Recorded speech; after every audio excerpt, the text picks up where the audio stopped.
Assalamualaikum warahmatullahi wabarakatuh. Apa kabar? Sehat ya? Nih, Serambi Bu Tenri hadir lagi menyapa kalian. Karena kalian sudah sehat dan tetap semangat, makanya nih Serambi Bu Tenri hadir sebagai salah satu media belajar berbahasa Indonesia. Yuk, sini. Kita belajar bersama Bu Tenri. Materi apa nih Bu Tenri? Karena kira-kira nih. Karena kalau kalian sudah siap, sudah tetap semangat, kita mulai pembelajaran kita kali ini dengan bacaan basmalah. Bismillahirrahmanirrahim. Wus. Ini loh Bu Tenri, jenis paragraf berdasarkan isi. Ya, karena kalian biasanya langsung dihadapkan untuk belajar menulis. Nah, langsung deh bingung. Saya mau menulis paragraf apa ya Bu Tenri ya? Bingung nih. Ketika kalian menulis oke lah. Tapi kalau saatnya membaca, aduh Bu Tenri, baca nih. Paragraf apa sih ini? Nah, tenang. Bu Tenri hadir untuk belajar bersama ya. Nih, lanjut.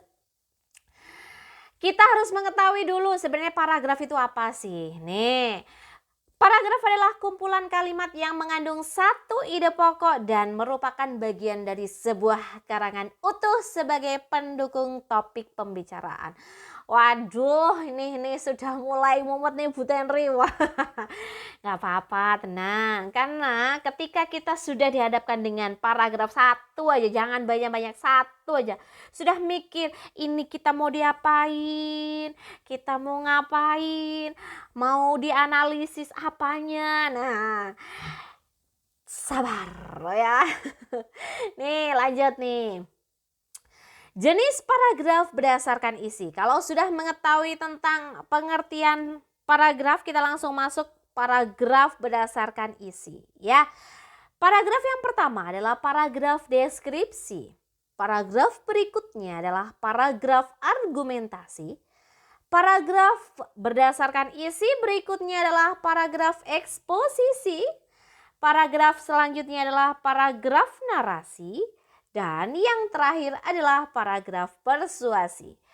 Ketika bertemu dengan kumpulan kalimat yang menjadi satu disebut dengan paragraf, dan di setiap paragraf itu pasti ada ide pokoknya, pasti ada kalimat yang menjadi penggerak utamanya yaitu kalimat utama.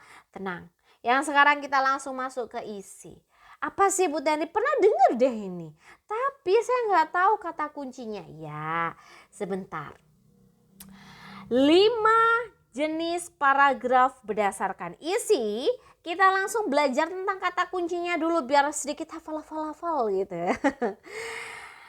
Kalau yang paragraf deskripsi itu kata kuncinya adalah menggambarkan atau melukiskan. Ada objek, ada pengamatan dan menggunakan panca indera. Kalau argumentasi, di situ kata kuncinya adalah menanggapi atau berpendapat. Di dalamnya pasti ada pandangan kita, pendapat tentang suatu peristiwa. Di dalamnya pun ada fakta atau data. Untuk paragraf eksposisi, kata kuncinya adalah menjelaskan atau memaparkan. Di dalamnya ada proses, ada pengertian, ada jenis-jenis, dan ada petunjuk.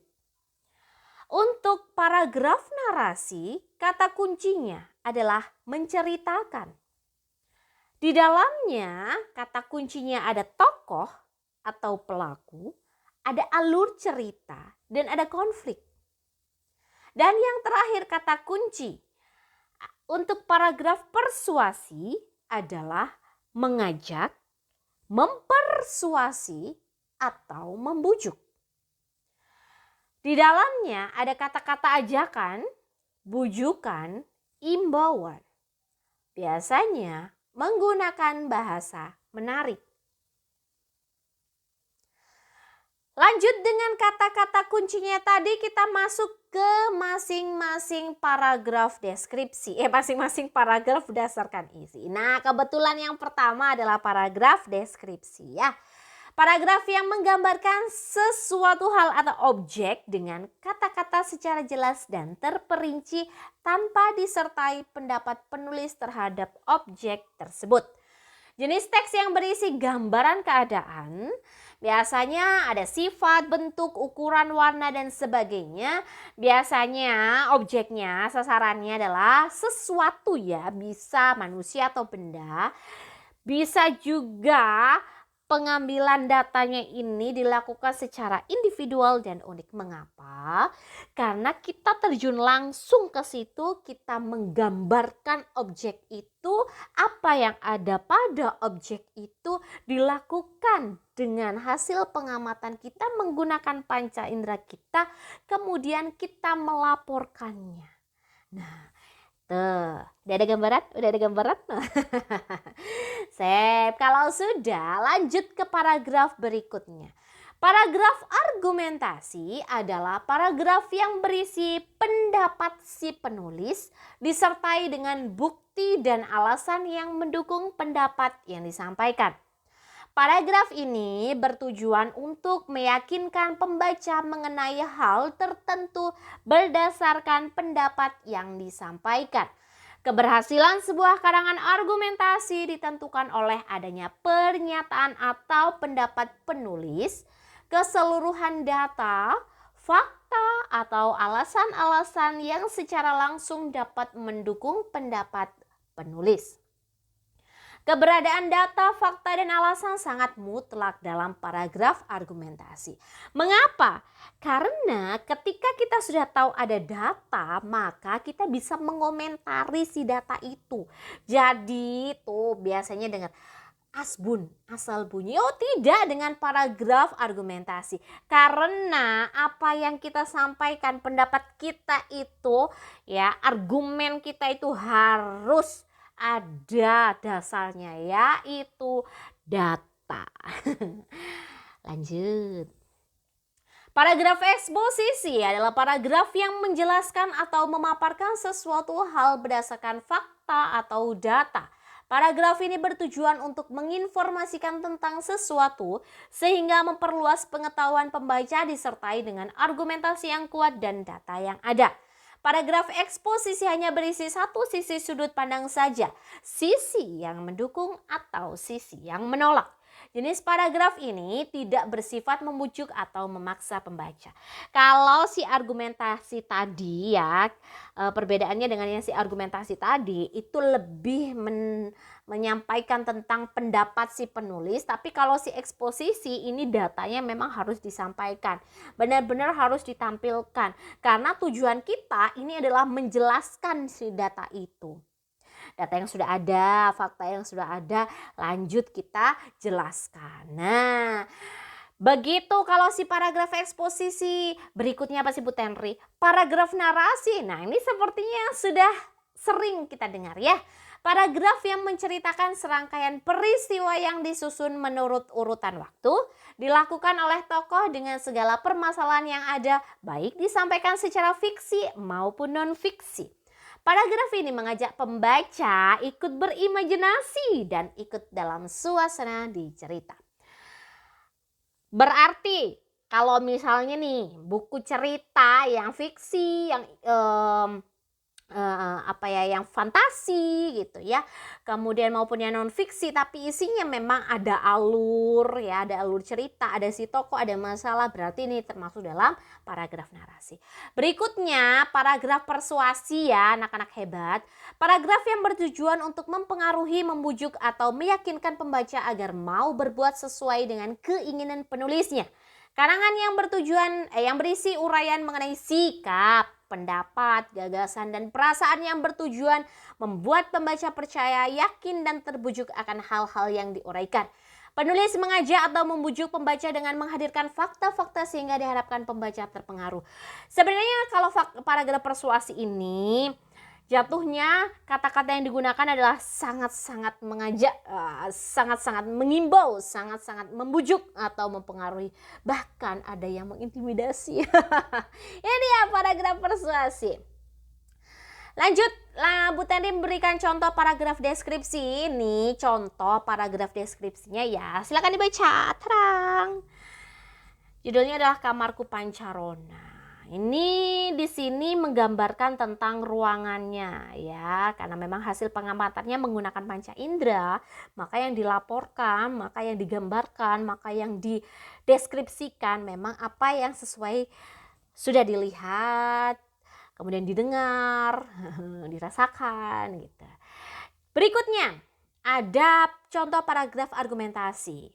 Di sini memang banyakannya adalah pendapatnya si penulis, disampaikan berdasarkan apa yang sudah, data yang sudah ada. Peluang SMK Telkom Sandi Putra Malang sebagai sekolah adiwiyata. Jadi di sini memang menggiring opini berdasarkan fakta yang sudah ada. Berikutnya adalah contoh paragraf eksposisi. Di sini contoh yang Bu Tenri berikan kepada kalian ini benar-benar hanya menjelaskan, ngasih tahu saja ya, dari satu sisi saja ya, mulai dari yang memihak atau yang menolak. Tapi di sini Bu Tenri memberikan yang ini loh, bahwa media sosial sebagai alternatif pembelajaran inovatif. Nah, itu lebih menjelaskan, memaparkan kepada pembaca bahwa ternyata ada loh media sosial yang menjadi salah satu media untuk pembelajaran inovatif. Lah, ini dia contohnya. Berikutnya ada paragraf narasi, karena memang kata kuncinya bercerita. Jadi di sini ada tokohnya, ada alurnya, ada konfliknya ya. Gitu. Dan yang terakhir Bu Tenri punya paragraf persuasi. Di sini lebih mempengaruhi pembaca tentang apa yang sudah ada, tentang apa yang ingin disampaikan penulis. Harapannya penulis mengajak, mempengaruhi, mempersuasi pembaca agar mengikuti apa yang saya sampaikan atau penulis sampaikan gitu ya.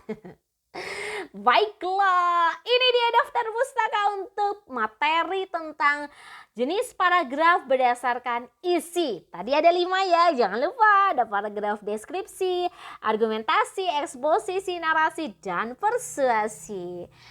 Pasti kalian ingat. Ini dia referensi bacaan Bu Tenri ya. Terima kasih untuk para sastrawan, untuk para penulis yang bukunya Bu Tenri jadikan bahan pustaka untuk materi kali ini. Terima kasih dan mohon bimbingannya, semoga Bu Tenri rajin membaca agar bisa menyampaikan materi-materi lain tentang belajar berbahasa Indonesia. Selain daftar pustaka, hai anak-anak hebat, yuk kita berlatih menulis sebuah paragraf untuk masing-masing jenis paragraf berdasarkan isi. Tulislah sebuah paragraf berisi 6 kalimat. Kalau sudah, nanti dikumpulkan ke Bu Tenri ya. Nih, sebelumnya Bu Tenri berterima kasih kepada allppt.com ya, free PowerPoint template design.com. Di sini Bu Tenri meminjam template desainnya sangat cantik, sangat manis ya. Semoga kita bisa berkembang bersama. Wah. Terima kasih untuk semua pihak yang membantu Bu Tenri mewujudkan video pembelajaran ini. Terutama kamu anak-anak hebat ya. Sip. Kalau sudah, kita akhiri dengan bacaan basmalah. Alhamdulillah. Alhamdulillahirrabbilalamin. Semoga pembelajaran yang sangat singkat ini dapat melahirkan pemahaman yang sangat hebat untuk kalian. Bu Tenri pamit. Wassalamualaikum warahmatullahi wabarakatuh.